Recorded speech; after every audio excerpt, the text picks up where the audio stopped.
Mesdames et messieurs, bonjour. J'ai le plaisir de vous recevoir dans cet entretien et de recevoir parmi nous Monsieur Mohamed Bouhamidi, professeur de philosophie au lycée et écrivain et militant politique. Le but de cet entretien, c'est d'évoquer la situation ici en Algérie, mais aussi en Afrique et plus généralement dans le monde, à l'occasion du 60e anniversaire du décès de Frantz Fanon.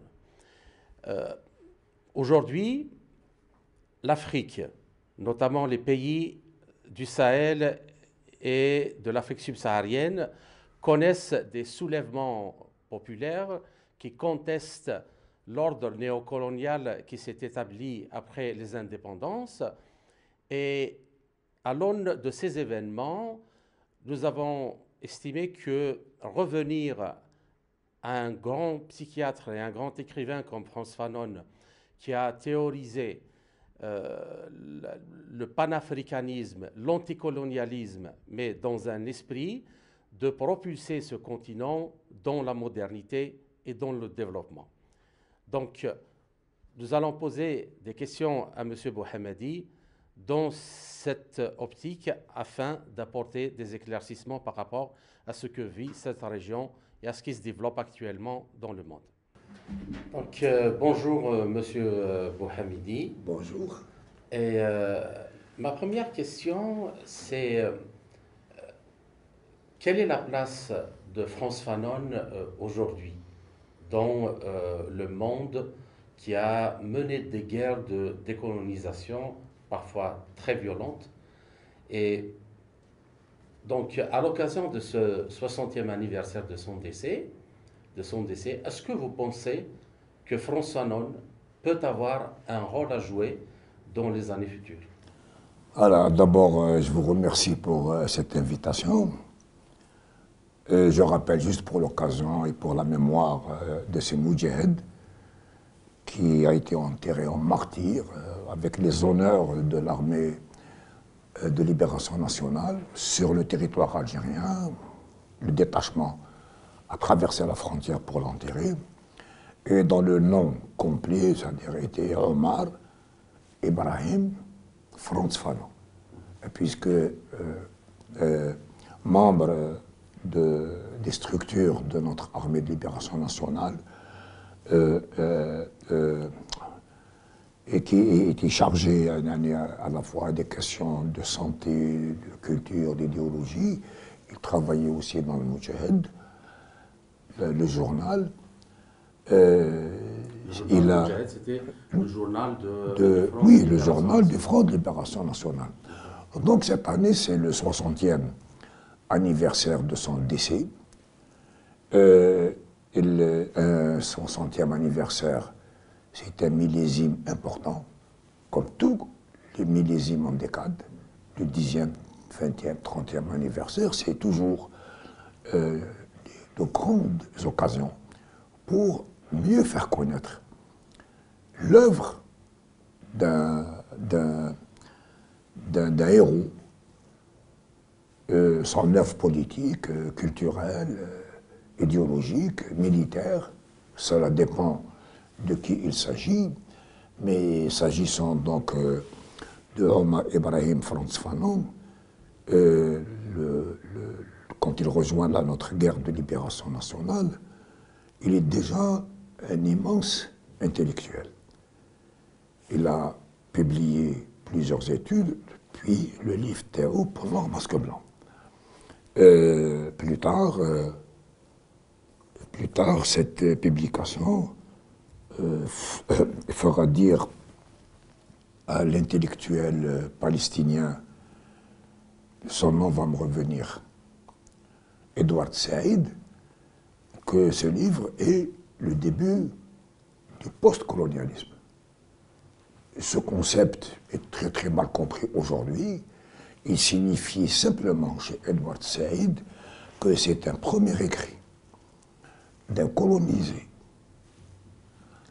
qui établit une pensée totalement indépendante des bases théoriques et des paradigmes de la pensée occidentale.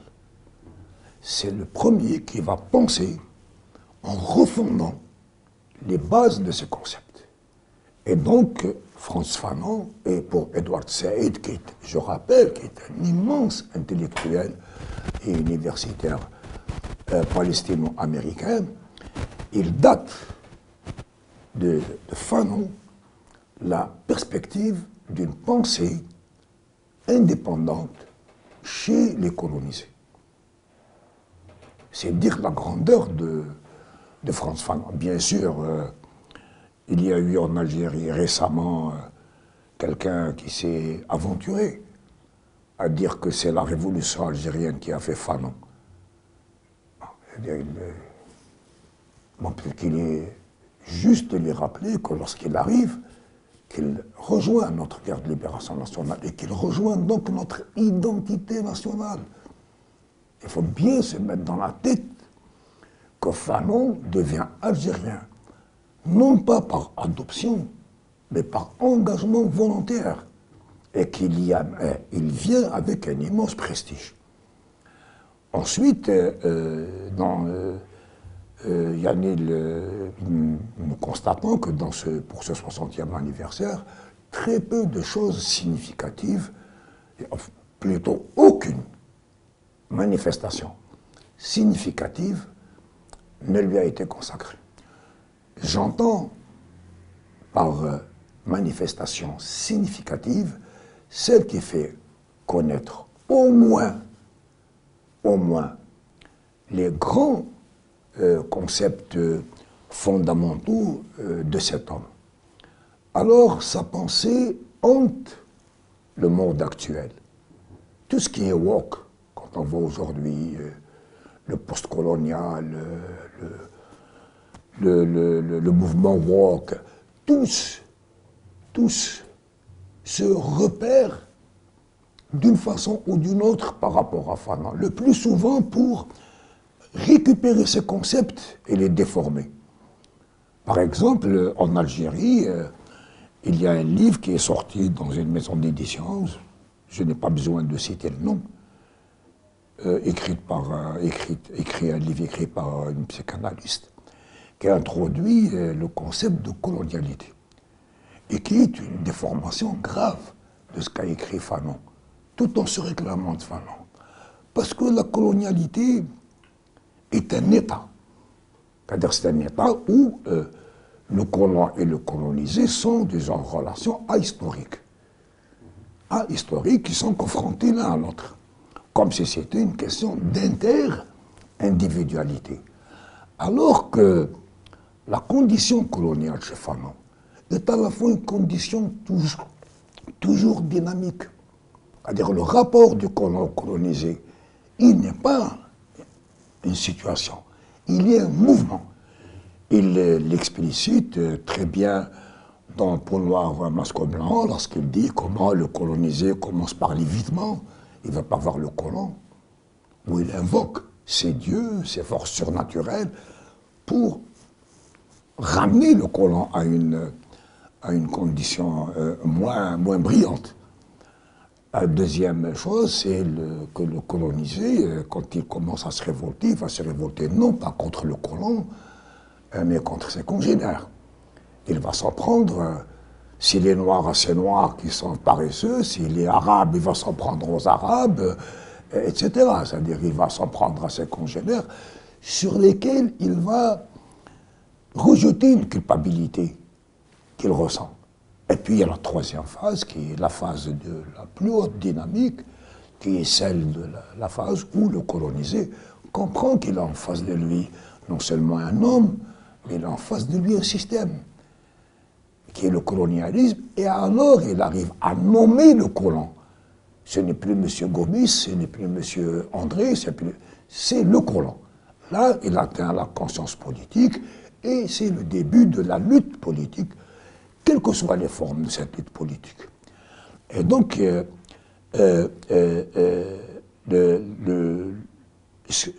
parmi les gens qui veulent déformer sa pensée, c'est cette négation du rapport dynamique. Quand on dit rapport dynamique, ça veut dire que le rapport colonial peut changer de forme.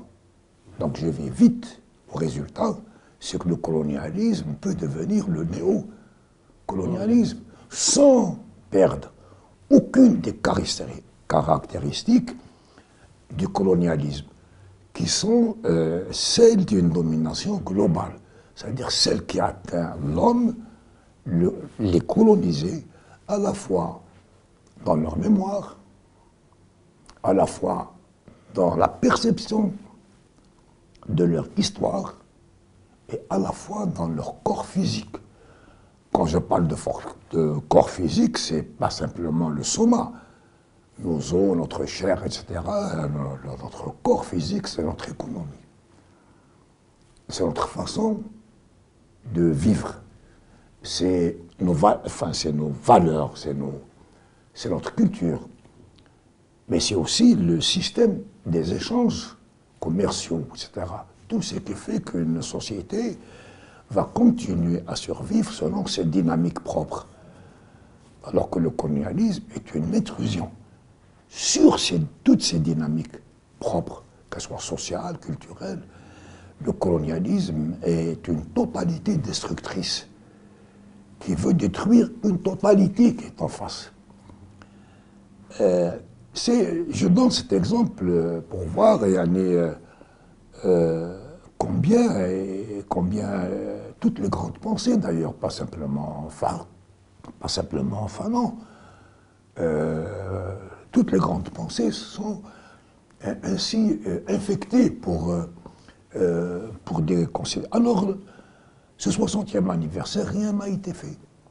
Or, ce n'est pas parce que l'État algérien doit quelque chose à Fanon. Fanon n'a pas donné un crédit de prestige à l'État algérien. Il a donné sa vie pour l'Algérie. Il a donné sa vie pour notre pays, pas pour un groupe politique, même si c'est le groupe politique dirigeant. L'oubli de cette importance de Fanon par les instances supérieures de notre pays est significatif. C'est un refoulement. Alors, qu'est-ce qu'ils veulent refouler? Ils veulent refouler les enseignements de Fanon lui-même. Ce qui me fait dire ça, c'est que ça a coïncidé avec plusieurs incidents. Par exemple, pour la mémoire, pourquoi est-ce que les plus hautes autorités de notre pays ont voulu écrire notre mémoire avec le colonisateur? Alors que Fanon déjà explique. Il n'est pas le premier à le dire, mais il est celui qui le dit le mieux, de la façon la plus claire, que le colonisateur précisément va nier notre mémoire. Comment est-ce qu'on peut écrire? Deuxièmement, qu'est-ce que Fanon nous explique? Le colonialisme est un viol. Il est un viol total. J'ai dit, il est un viol économique, social, culturel, historique. Il est aussi un viol physique. Puisque chaque fois, les troupes d'occupation ou les troupes de répression s'en prennent aux femmes. Et les violent. Alors ils les violent physiquement et symboliquement. C'est Fanon, qui à propos du 8 mai 13 mai 58, pardon, lorsqu'ils ont voulu dévoiler les femmes algériennes, les ont pris, bon, ils leur ont enlevé le voile. C'est Fanon qui explique que, sous prétexte de combattre le patriarcat et la condition féminine faite aux femmes par le patriarcat, ce qu'il justifie, c'est une forme de libération fantasmatique, mais qui ne règle en rien ce problème des femmes algériennes qui étaient arrêtées par centaines, qui mouraient par milliers dans les montagnes, dans les maquis, sous les bombardements, sous les napalms. Et ce féminisme blanc, à partir de Fanon qu'on le comprend. Et bien donc cette année 2021, 60e anniversaire, il y a quelque chose d'important, à mon avis. C'est la prise de conscience, après ce qu'a dit Macron sur notre pays, qu'il y a un néocolonialisme. Que toutes les belles phrases de Macron sur nous allons écrire une histoire commune, nous allons dépasser, etc. Les nôtres avaient oublié que le colonialisme était un viol. Alors que Macron voulait faire de ce viol, disons, un mariage forcé. Hein? Et que nous avions accepté que ce mariage, même forcé, est un mariage. Est un mariage. Et ils s'aperçoivent que derrière, il y a une politique néocoloniale. Or, le principal théoricien du néocolonialisme, c'est Frantz Fanon. Et c'est lui qui le découvre. De visu, parce qu'il voit les indépendances africaines, et il voit comment le colonialisme mute dans ses formes pour survivre dans son fond. Voilà pourquoi je regrette que ce 60e anniversaire n'ait pas permis à nos jeunes, même aux vieux, etc., de mesurer l'importance de ce qu'a fait Fanon et de mesurer en même temps l'importance du caractère universel de notre révolution nationale. Parce qu'elle a été une guerre de libération qui, contre la totalité coloniale française, a apporté un message d'une libération pour la totalité de l'humanité. Je m'excuse peut-être d'avoir été un peu long. Non, au contraire. Donc, ce que vous avez dit me permet de rebondir sur une idée extrêmement importante, c'est que le colonialisme n'est pas un fait qui se limite dans l'espace-temps, mais c'est une dynamique. C'est une dynamique. Donc, les pays, à l'exemple du continent africain, qui ont eu des indépendances souvent un peu violentes, ils sont arrivés dans un monde où il y avait des institutions internationales qui ont été créées sans leur présence. Je peux citer le FMI, la Banque mondiale, les Nations Unies. Les Nations Unies, essentiellement les Ottawa, qui ont un rôle quand même majeur, en particulier le Fonds monétaire international et la Banque mondiale dans l'organisation de l'économie mondiale. C'est-à-dire que, et en plus de ça, si l'on évoque par exemple les pays de l'Afrique de l'Ouest, qui sont encore dans le système du franc CFA, franc de l'économie française, nous constatons qu'en fait, ces pays, après 70 ans, presque 70 ans d'indépendance, ils ne sont pas vraiment sortis des conditions où les populations ont vécu, dans lesquelles les populations ont vécu, dans leur chair, le colonialisme. Donc, moi, ma question, comment peut-on relire, revisiter et ramener à nouveau la pensée de Fanon dans l'actualité internationale aujourd'hui, et en particulier pour le continent africain? Oui, elle est totalement présente. Alors, comme ça, rapidement au passage, Thomas Sankara, qui a été assassiné sous les auspices de l'État français, c'est connu, c'est archi connu, était une résurrection au Burkina Faso, une résurrection de la pensée fanonienne.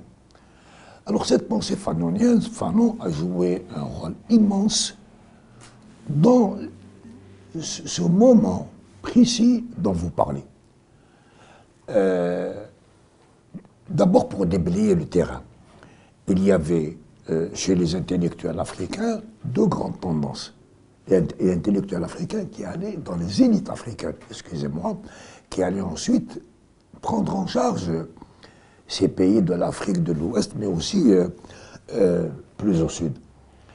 C'est qu'il y avait un vieux rêve noir qui était né vers les années 1920, chez les Noirs américains, d'un retour vers l'Afrique comme d'un retour vers un berceau.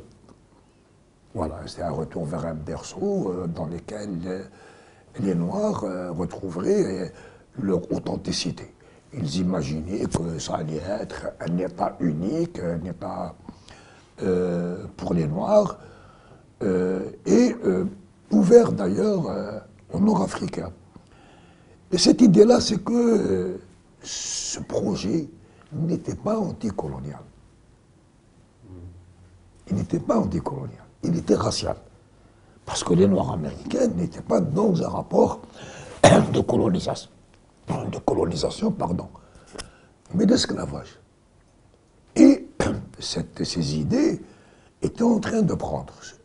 Nkrumah va amener des modifications, mais Frantz Fanon va jouer un rôle essentiel pour montrer que cette vision racialiste était insuffisante. Et il a fait passer chez ce courant la nécessité de penser la question raciale à l'intérieur de la question coloniale. Et même à l'intérieur de la pensée coloniale, il fallait aussi la penser en termes de classe sociale. Par exemple, Fanon explique plus les Blancs sont en bas de l'échelle sociale, plus ils sont racistes. Parce que c'est eux qui ont le plus besoin de compenser leur statut dégradé, en se trouvant une supériorité compensatoire ou compensatrice, au sens d'Adler, donc une supériorité, même vis-à-vis du plus riche des Noirs. C'est-à-dire, voilà comment le plus dégradé des Blancs peut simplement, par un mécanisme psychique, qui a dit se croire supérieur au plus grand médecin, au plus grand savant, au plus grand milliardaire noir s'il est en face de lui. Fanon va amener, c'est un combat idéologique immense. Imaginez que notre guerre de libération, qui avait ce rayonnement africain, mais qui avait aussi besoin de l'Afrique, de la Chine, de l'Asie qui était se battre, de l'Amérique latine dans son combat, et eu affaire à cette conscience racialiste. Ça aurait été une catastrophe pour nous. Celui qui va nous aider le plus dans notre guerre de libération, c'est le Mali. Dès qu'il prend l'indépendance en 1960, il nous permet de ramener des armes, il nous permet d'installer des unités militaires, et dans le défilé de l'indépendance du Mali, il y a une unité, l'armée nationale populaire. Et puis il y a le deuxième volet, sur lequel Fanon a fait un travail fantastique. C'est celui de la négritude.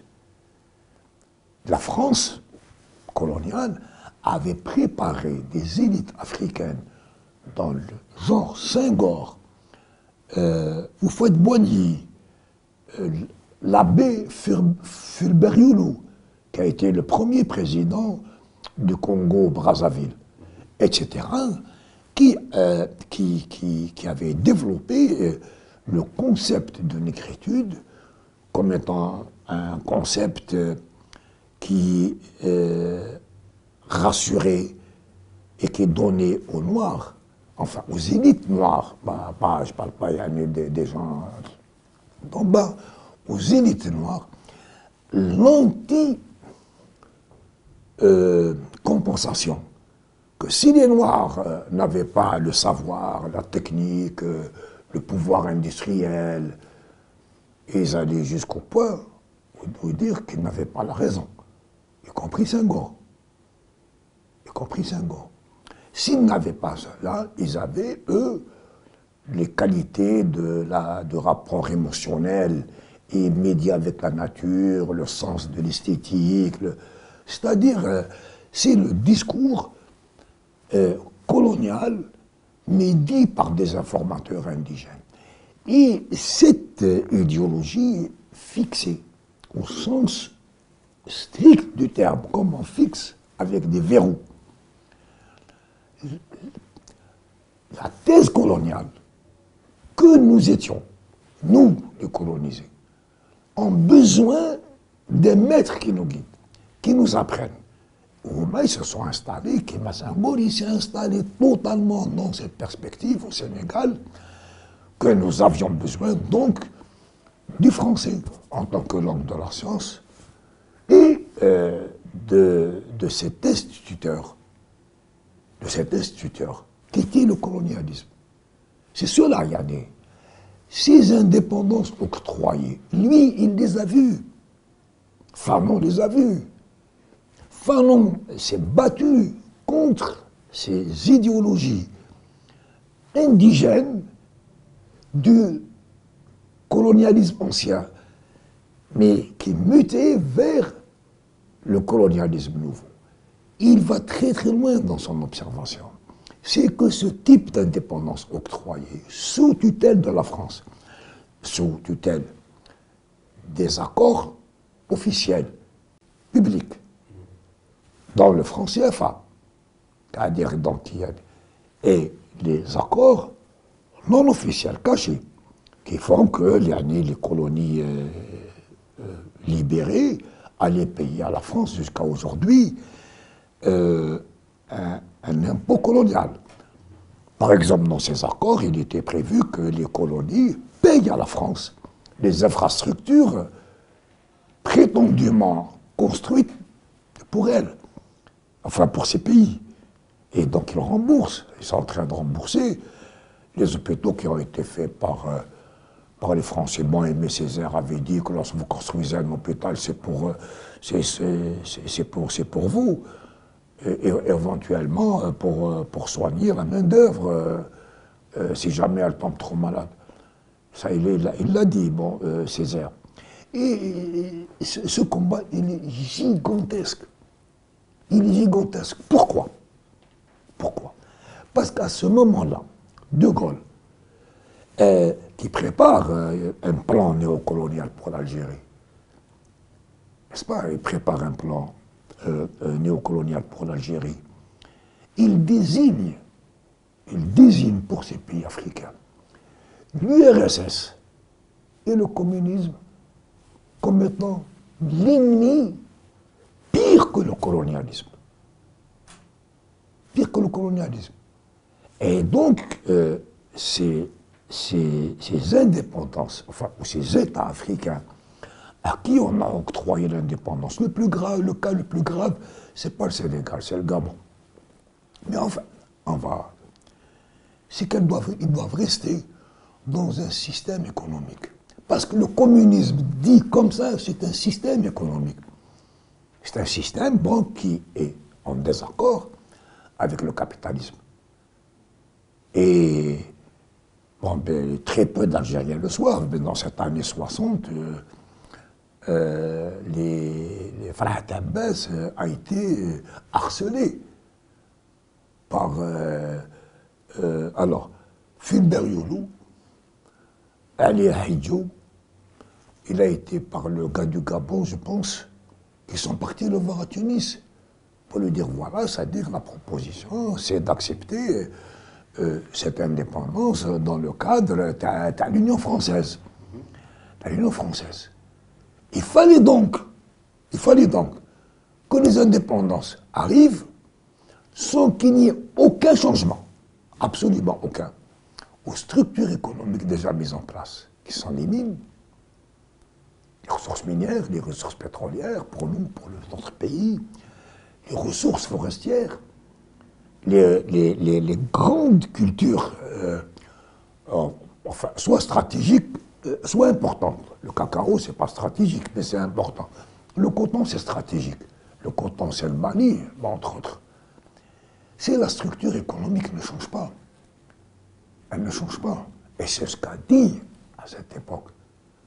Fanon découvre la question économique. Il dit, c'est-à-dire, l'indépendance de ces pays est une fausse indépendance parce qu'elle n'a rien changé à cette structure économique. Il est totalement en phase avec le haut commandement de l'ALN. Très peu de gens savent que Boumedienne, par exemple, était un homme est un diplôme. C'est le président, Houari Boumediene. Oui, oui, bon. D'abord, c'était un universitaire, il était très instruit, il était diplômé. Jeune, il avait fréquenté la gauche arabe, la gauche égyptienne, aussi bien en Égypte qu'en Irak. Mais les autres cadres supérieurs de l'ANN étaient également très préparés à la compréhension de la nature de ce que c'est le colonialisme. Parce qu'ils ont eu une vie politique très ancienne, mais aussi très difficile à travers l'organisation spéciale. Ça a été des conditions très dures. Ils ont réfléchi à ce que c'est que le colonialisme. Ils connaissent au niveau de l'organisation spéciale les conditions de notre peuple les plus intimes, les plus cachées, et qui essaient de la destruction du tissu social, du tissu linguistique, du tissu culturel. Et l'indépendance, ce ne sera pas pour eux le drapeau. D'emblée, dans cet aréopage de la direction de l'ANN, malgré des divergences, il y en avait qui étaient pour le capitalisme. D'emblée, ils vont opter pour une option d'une économie solidaire de développement. Que l'indépendance, c'est l'industrialisation, c'est la récupération des ressources. Et l'Algérie de cette époque, que ce soit Ben Bella avec ses perspectives internationales ou Boumediene, c'est l'Algérie de la transformation du contenu de ce qu'on appelle le tiers-mondisme. Parce que les non-alignés, c'est né à Bandung, mais c'est né à Bandung avec l'Inde, bon, qui a son indépendance, mais avec une bourgeoisie puissante. L'indépendance de l'Inde n'est pas une indépendance anticoloniale au sens où nous l'avons connue. Ça va changer. Ça va changer au fur et à mesure que les pays africains, notamment anglophones, pas francophones, surtout anglophones, vont obtenir leur indépendance et les revendications sur la récupération de leur richesse va être mises en avant. Alors, il va y avoir deux points culminants. C'est la réunion, c'est-à-dire non alignée à Alger en 1973, dans lequel les non-alignés vont exiger qu'il y ait un nouvel ordre économique mondial. Et ça, c'est Fanon. Fanon, dès l'analyse des indépendances octroyées, il voit que cette bourgeoisie qui a été mise au pouvoir, qui n'est même pas une vraie bourgeoisie, elle est débile au sens médical du terme et qu'elle n'a aucune chance de développer quoi que ce soit. Parce qu'en plus, elle n'a pas les ressources et que les ressources sont précisément restées entre les mains des colonisateurs. Et c'est le sommet de la pensée fanonienne en symbiose, en partage avec les dirigeants algériens. C'est le sommet des non-alignés de 1973 et c'est le discours de Boumediene à l'Assemblée générale de l'ONU en 1974 et qui devient une charte pour la transformation des rapports mondiaux, pour qu'il y ait l'indépendance économique de nos pays. Et ce que nous voyons aujourd'hui en Algérie, c'est absolument le contraire. Parce qu'est-ce qu'il disait Il disait, nous devions avoir notre souveraineté économique. Ce n'est pas la souveraineté politique. Dans cette souveraineté économique, il y a des souverainetés, plusieurs. Donc, c'est-à-dire commerciales, financières, on a parlé du CFA. On devait avoir notre souveraineté sur nos ressources. Sur nos ressources. Et le colonialisme devait payer une partie de ses méfaits c'est la politique d'industrialisation, de sortie du marché. C'est une revendication faite par l'Algérie, les non-alignés, que l'ordre mondial soit modifié. Soit modifié. C'est des questions qui sont... C'est les questions brûlantes d'aujourd'hui.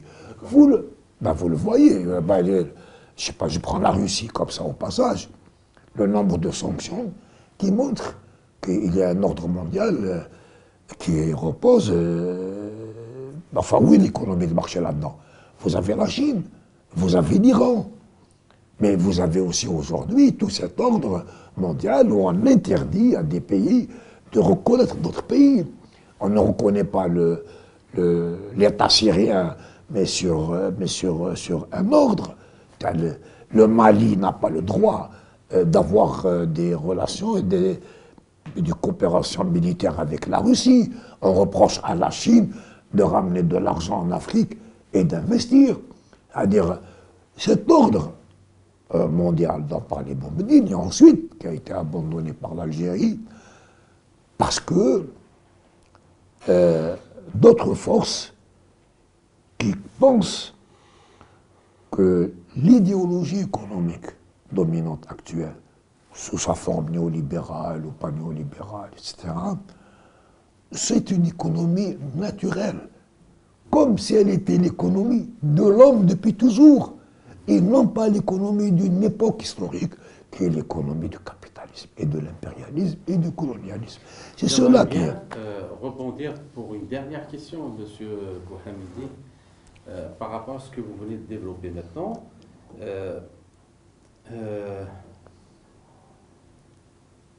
Si l'on...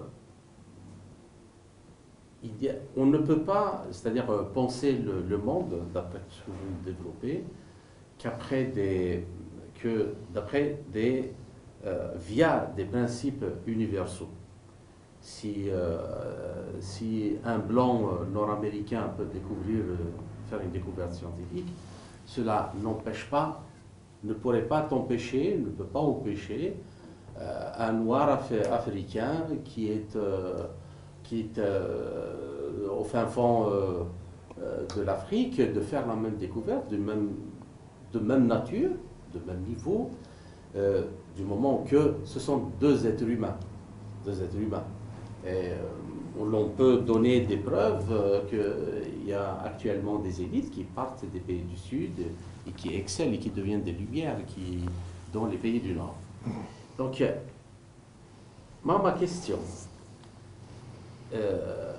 vu maintenant ce climat complètement globalisé, où de plus en plus on voit qu'il y a une petite minorité de gens qui accaparent tout, et les richesses, et la culture, et la science, et soumettent beaucoup, des centaines et des centaines de millions de gens, pratiquement dans tous les continents, à la misère, à la décadence sociale, à la décadence culturelle, et donc qui deviennent le terreau de développement de beaucoup de fléaux, comme ce que vous avez développé, le racisme, l'ethnicisme, la négation de la nature humaine.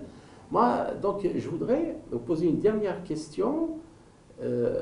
Est-ce que Fanon serait aussi un penseur qui pourrait apporter des réponses à ce que vivent même les citoyens du monde entier par rapport à ces conditions? Et je voudrais que vous terminiez sur cette idée-là qui circule actuellement, en particulier durant la campagne présidentielle en France, où c'est la France qui a créé l'Algérie. Avant l'arrivée de la France, il n'y avait pas de société algérienne. Oui, alors le racisme, Fanon explique, on va prendre l'exemple du moteur. Pour que le moteur colonial fonctionne, il faut qu'il y ait de l'huile. Bon, le moteur colonial, qu'est-ce que c'est? Il faut convaincre les Français ou les Américains, enfin, ou les Anglais ou d'autres, d'aller donner leurs enfants pour aller conquérir des pays. Bon, ils ne peuvent pas aller comme ça conquérir des pays facilement si on ne leur met pas dans la tête un objectif qui est noble. Quand on a détruit la Libye, on n'a pas dit on va détruire la Libye pour l'argent de Kadhafi, ni pour empêcher la Chine d'avoir une plateforme vers l'Afrique, ni d'éliminer la Russie de cette plateforme pro-africaine. On va leur parler de démocratie, etc. D'ailleurs, les opinions européennes étaient très fières d'être les porteurs de la démocratie et des libertés, etc., etc. Bon, donc ils ont détruit. Ils ont détruit, bon, résultat des courses, c'est les Africains qui ont été mis dans des cages et vendus comme des esclaves. Le résultat. Alors, c'est le lubrifiant qui permet aux pays, aux opinions publiques de ces pays impérialistes d'accepter l'impérialisme et même d'y trouver une compensation, une jouissance. Mais il est absolument nécessaire. Il n'existe pas de colonialisme sans racisme. Et c'est ce qu'explique Fanon. Il dit le racisme, il est consubstantiel avec le colonialisme et l'impérialisme. Il faut différencier le racisme de ce qu'on appelle les marqueurs culturels. Les marqueurs culturels, bon, ben, c'est quelqu'un bon, qui est bantou. Monsieur Bouhamadi, je vous rappelle, il ne nous reste que 5 minutes. Et, alors, qui est bantou, bon, il va dire, moi, je suis bantou, je suis pas Dogon, là, je suis Chaoui, je suis pas Touareg. Bon, ça, c'est des marqueurs culturels. Alors, le racisme, c'est un système intellectuel organisé qui postule qu'une race, qu'une langue, qu'une religion, qu'une culture est supérieure à une autre. Tous ceux qui postulent ça, c'est des racistes. Et ça va leur permettre, donc, quant à la fabrication dans la nation algérienne, il faut voir plus loin que cette expression. Elle a été utilisée par Zemmour, elle a été aussi utilisée par Macron. Les gens, ils n'ont entendu que ça, nation, mais ils n'ont pas entendu ce qui est infiniment plus important. C'est que Macron a dit qu'il allait écrire notre histoire. Et dans nos langues, et en arabe et en berbère, c'est une agression. Qu'il va ouvrir les portes à nos médecins, ça c'est un pillage des ressources, c'est exactement ça le néocolonialisme, qui va prendre nos cadres. Bon, il prend nos médecins alors qu'il y a une crise de personnel médical. Et le fait, Yannick, qu'il nous fixe sur la nation, ça a permis à nos élites qui sont au pouvoir et en dehors du pouvoir de ne pas voir que Macron a annoncé le programme néocolonial qu'il nous prépare, mais qui est déjà en œuvre en Algérie, qui est déjà en œuvre son programme néocolonial. Évidemment, parce que comme ils ont accepté des rapports de dépendance vis-à-vis de la France, nos élites se taisent. Alors donc ils vont sur le faux clivage. Bon, quand Zemmour le dit, enfin c'est pas lui qui m'intéresse, c'est exactement dans le même sillage que Macron. C'est le sillage d'une crise, et d'une crise profonde de la France, qui ne concerne pas notre nation, qui concerne une même affirmation chez l'un et chez l'autre, mais pour des buts différents. Zemmour est le symptôme d'une mise à l'écart de Marine Le Pen comme, disons, tête de pont de la droite française.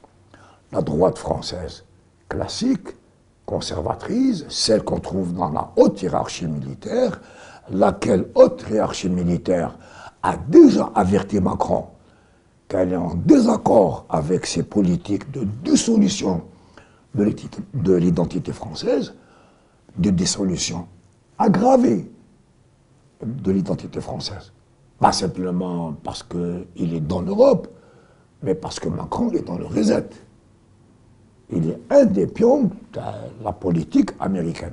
Cette droite française où les généraux, le catholicisme, le conservatisme, c'est Zemmour qui a été choisi pour le porter. Zemmour, il raconte ce qu'a raconte Lugan. C'est une thèse qui est développée pour dire que ces pays africains, pas simplement l'Algérie, le Mali, l'Algérie, la Guinée, nous sommes des assemblages d'ethnies qui ont été réunies par des frontières tracées par la France. Et cette question de l'ethnie, bon, il faudrait peut-être que nos élites, enfin, nos intellectuels algériens les plus honnêtes, enseignent à nos étudiants, à nos élèves, que le droit anglais colonial est totalement, entièrement, exclusivement basé sur l'ethnicisme. Ils reconnaissent des ethnies, pas des nations, et encore moins des États.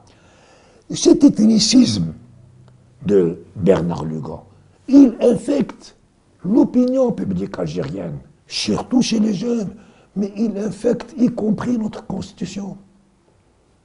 Parce que Fanon, dans cette lutte pour la libération nationale, il avait dit le plus haut niveau de la culture nationale, c'est la conscience nationale.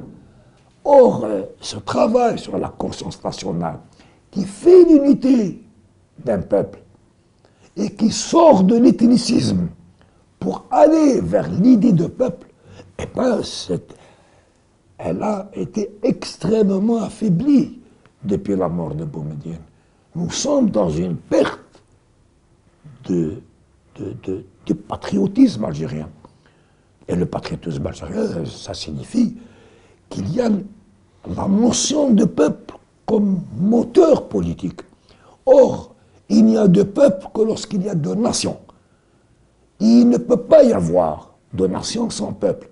Sinon, la nation, ça devient une communauté. Alors, l'État national, que M. Macron veut nous nier, bon, qui est une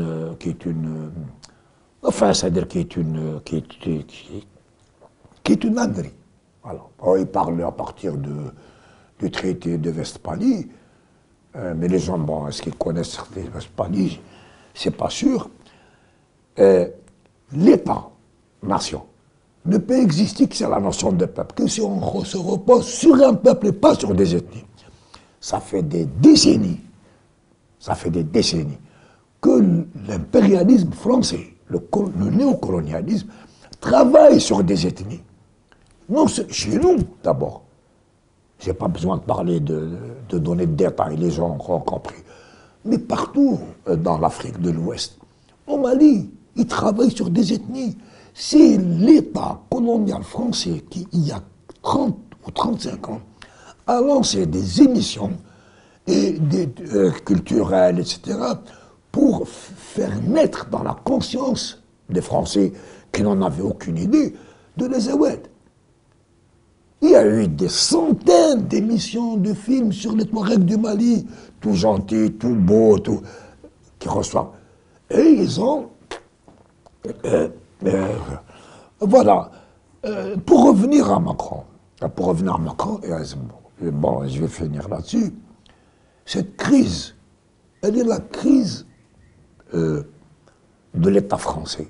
Il y a ces deux solutions qui émergent, c'est-à-dire ce sont deux solutions extrêmes, soit l'américanisation à l'extrême, dans tous ses comportements, dans toutes ses idées à peine cachées, y compris dans ses rapports quand il critique le colonialisme.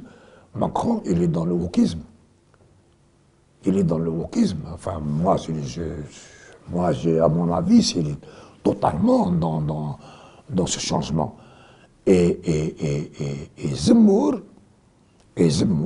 son langage, c'est le langage de la droite française conservatrice, y compris les généraux et les militaires, qui ne peuvent plus supporter que la France, non seulement elle est en train de disparaître en tant que puissance, mais elle va disparaître en tant que culture. C'est leur dernier rempart, s'ils veulent exister encore comme classe dominante, comme élite dominante. D'accord. Ben, je vous remercie, Monsieur Bouhamadi, pour cet entretien très fructueux. J'espère que nos auditeurs vont apprécier tout ce que vous avez développé. Je leur rappelle que leurs questions, leurs suggestions, voire leurs critiques sont les bienvenues. Je vous remercie encore une fois et je vous dis au revoir. Je vous remercie pour votre invitation.